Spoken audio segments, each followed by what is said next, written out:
جو قادیانی پروجیکٹ ہے اس نے فلسطین کے اندر ایک یہودی ریاست یا ایک صہیونی ریاست کا جو قیام ہے اس کو قائم کرنے کے لیے آپ یہ دیکھیں کہ صرف عملی طور پہ خدمات نہیں سر انجام دیں. اچھا ٹھیک ہے. یعنی مرزا غلام قادیانی کا بیٹا جو ہے وہ یہ کہتا ہے کہ ہم نے سقوط بغداد کے لیے بھی بندے بھیجے، اور پھر جب ہوا تو چراغاں بھی قادیان میں کیا گیا. صرف یہاں تک نہیں تھا، انہوں نے بیسیکلی مذہبی جواز بخشا.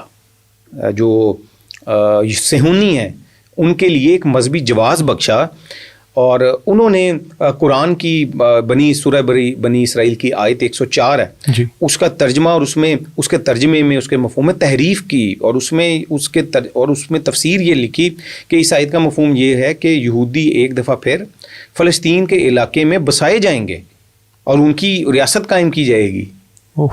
یہ آپ یہ دیکھیں کہ یہ نظریہ یہ جو نیریٹو ہے یہ کیوں پیش کیا گیا اس دور میں، اور یہ اسرائیل بننے سے پہلے کا ہے. یہ مرزا غلام قادیانی کا جو بیٹا ہے مرزا بشیر الدین محمود، اس کی جو تفسیر ہے، تفسیر صغیر اور تفسیر کبیر جو ہے، وہ دونوں میں یہ موجود ہے.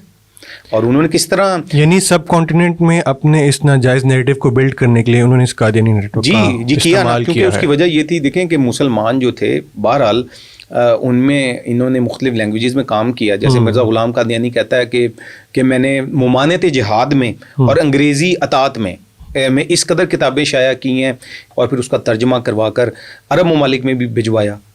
تو اب آپ سوچ سکتے ہیں کہ مرزا غلام قادیانی نے جہاد کے خلاف اور برطانوی سامراج کی اطاعت کے لیے عربی میں کیوں ترجمہ کروایا، اور اس کا اثر، وہ یہ کہتا ہے کہ اس کا اثر ہوا. اور ہم یہ دیکھتے ہیں کہ اس کا اثر یہ ہوا کہ وہ اصل میں برطانوی سامراج کے لیے سہولت کاری کی گئی. یہ وہی ایجیٹیشن جو ان کے سب سے بڑی ان کی راستے میں رکاوٹ تھی جذبہ کے خلاف، اس کو ختم کرنے کے لیے. اور پھر ان کا اصل موٹیو کیا تھا؟ وہ یہی تھا کہ فلسطین کے اندر جو ہے وہ ناجائز صہیونی ریاست جو ہے اس کا قیام عمل میں لایا جا سکے. تو مذہبی جواز بھی بخشا، عملی خدمات بھی قادیانی نیٹ ورک نے جو ہے وہ اس کام کے لیے جو ہے وہ دی ہیں.